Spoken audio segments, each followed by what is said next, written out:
This is a story of a people and a land. By modern standards, it is not a very rich land.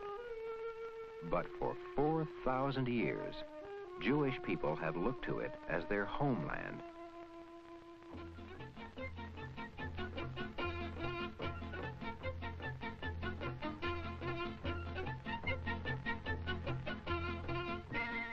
And it's here that Jewish history began.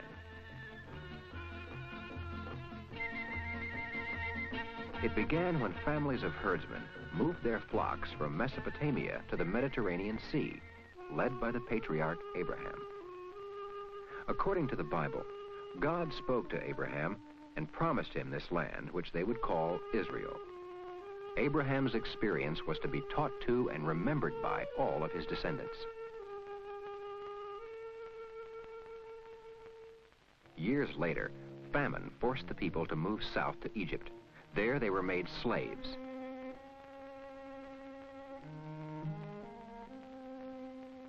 Led by Moses, the Jews escaped to return to Israel. At Mount Sinai, Moses received the 10 Commandments.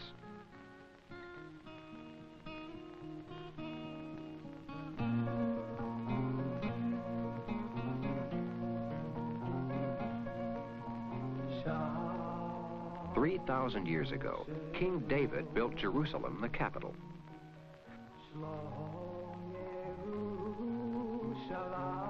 Then King Solomon built an enormous temple, and Jerusalem became a holy place.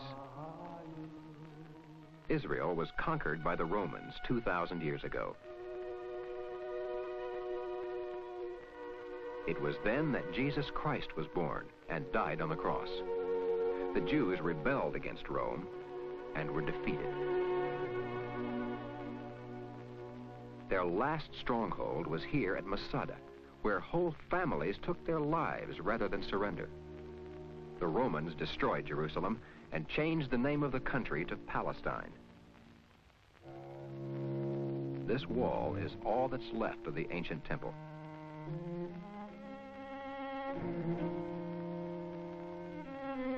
The Jewish nation was scattered. For nearly 2,000 years, they were driven from country to country.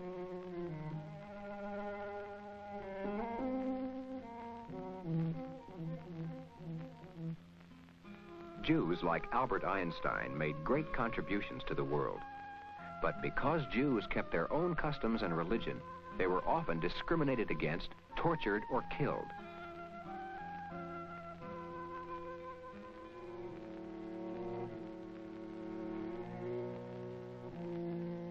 "100 years ago, Theodor Herzl started the Zionist movement.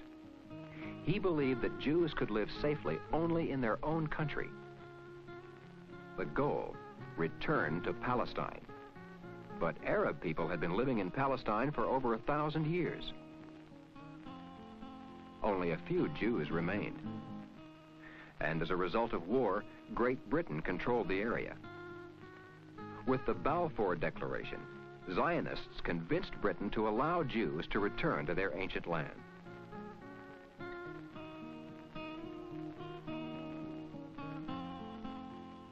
Soon, World War II began. Nazis began a program of murder against the Jews. They killed 11 million people, of which 6 million were Jews. This tragedy is known as the Holocaust. Survivors flooded into Palestine, and Arabs feared they would lose their land. In 1948, the United Nations divided Palestine into separate Jewish and Arab states.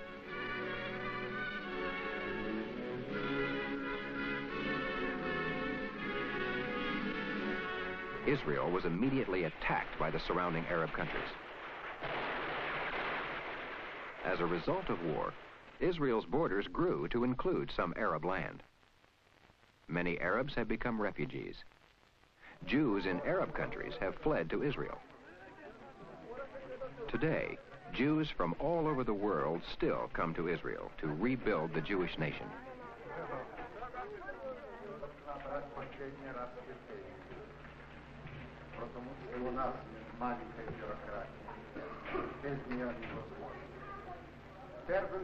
All must learn Hebrew, the language of the ancient Jews. שתיהן גרות ברחוב אחד, בית מול בית. שתיהן בנות גיל אחד, ולומדות בבית ספר אחד בכיתה.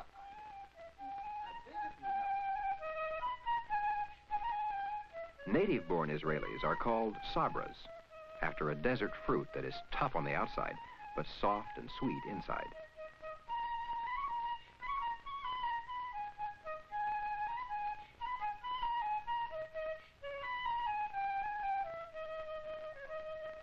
Israelis have turned desert into fertile land. Their farms supply Europe with vegetables, fruit, and flowers during the long winter months.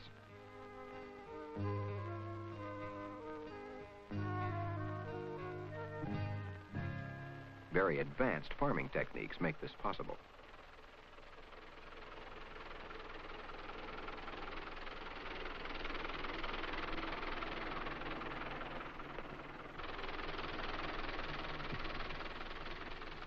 Here, water is distributed by computer.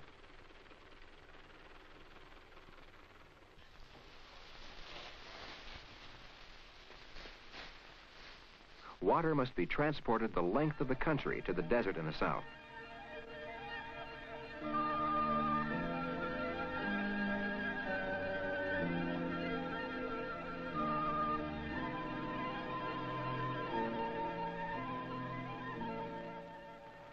Farming is organized in many ways.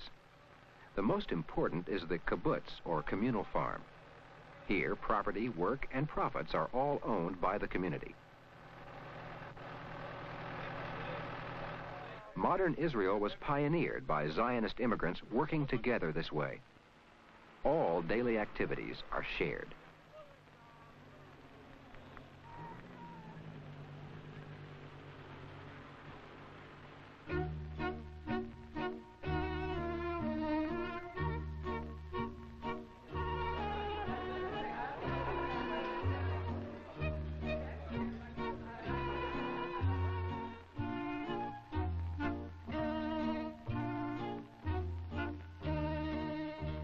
Another type of farming community is the moshav.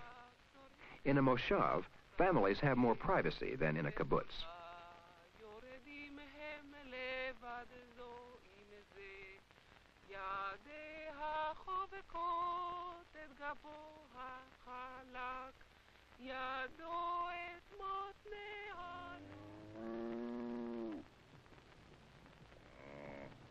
But the families join together to work the land and share the profits of their labor.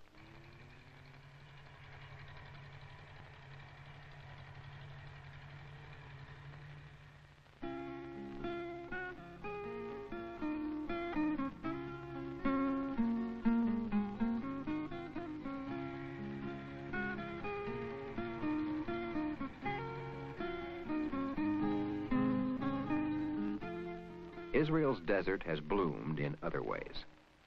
The city of Tel Aviv has become a world industrial center. Israel is the world's leading producer of polished diamonds.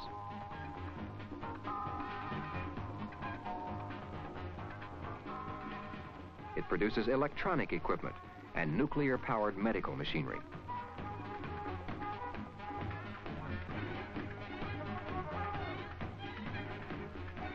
Industries like these, built on the skills of the people, are important, for Israel has few natural resources. Potassium from the Dead Sea is an important mineral resource, exported as a fertilizer.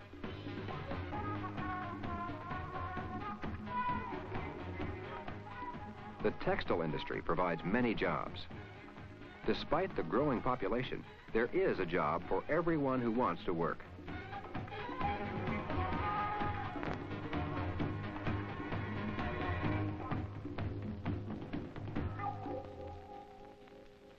Tourism brings in needed income. Tourists, mostly from the United States and Europe, come to enjoy the Red Sea and to visit Israel's holy places.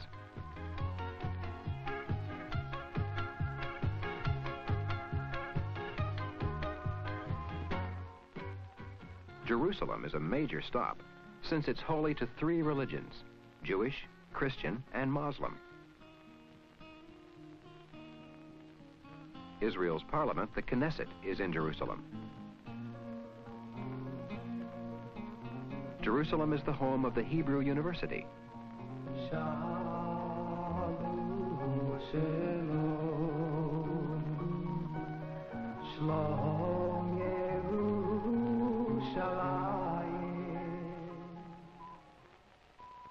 And Jerusalem is Israel's center of communications. Broadcasting from Jerusalem. Good evening, everyone. The time is 6 o'clock, and here is the news read by Frida Keat. Due to arrive in Egypt shortly is the Moroccan Prime Minister.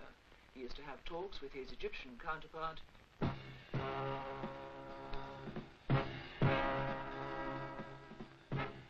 Israelis have worked hard to achieve all this in a short time. And because of the constant threat of war, Israelis particularly enjoy the chance to relax and socialize.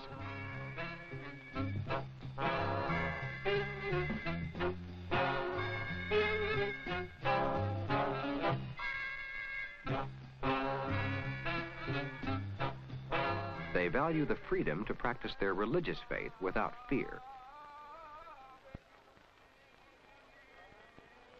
One of the most important ceremonies is the bar or bat mitzvah. This is when boys or girls reach the age of 13.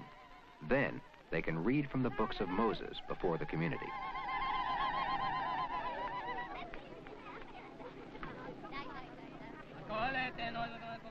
On Saturday, everything stops.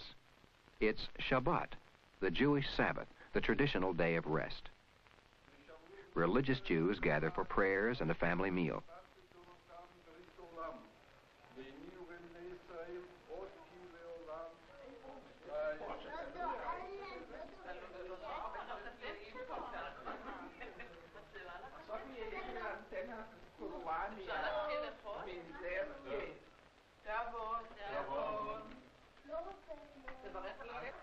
Other Israelis enjoy sports events like soccer games on Shabbat.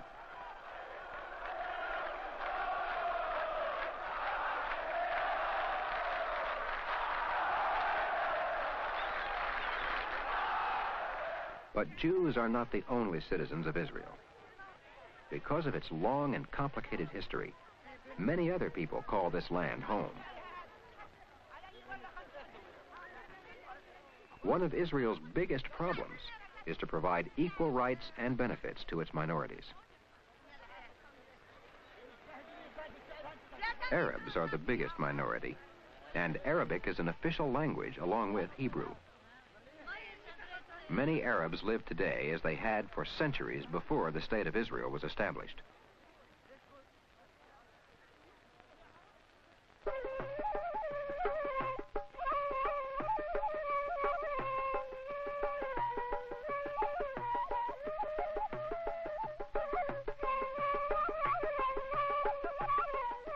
Many Arabs have become an important force in Israel's economy. Others have lost their homes through war and live in refugee camps in surrounding Arab countries.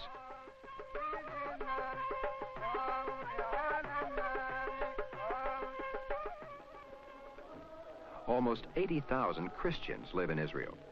Their holiest places are in and around Jerusalem.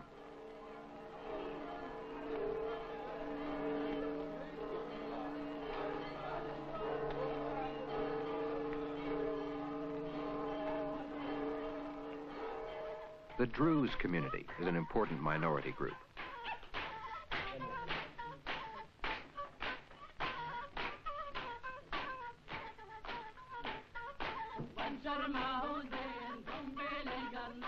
Israel's population includes some 50,000 Bedouins, nomads who still travel Israel's arid deserts as they have for centuries.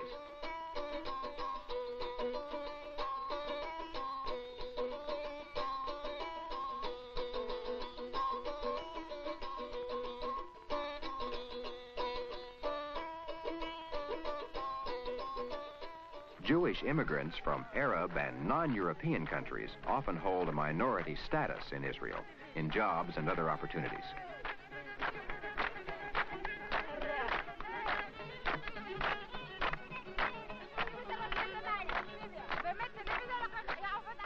Modern Israel was started by Jewish immigrants from Europe, and they continue to act as the strongest voice in government and the economy. The Israeli government must build new settlements for the constant stream of immigrants.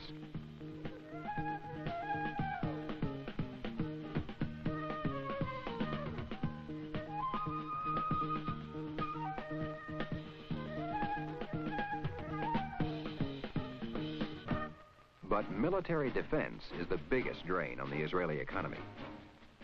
Gunfire is a common sound along Israel's border settlements, many of which have been built in lands captured through war.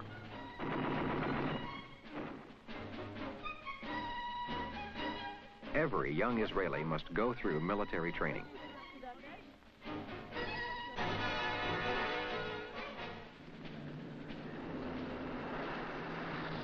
The cost of war has been great for Jews and Arabs alike. Both sides hope there is a way to build a lasting peace.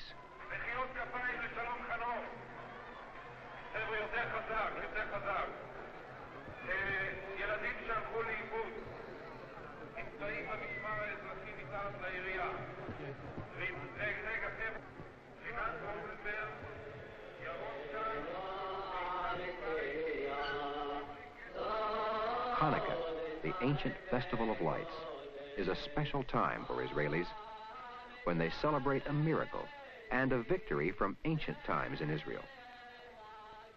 But for the Israelis today, the Hanukkah lights have a new meaning.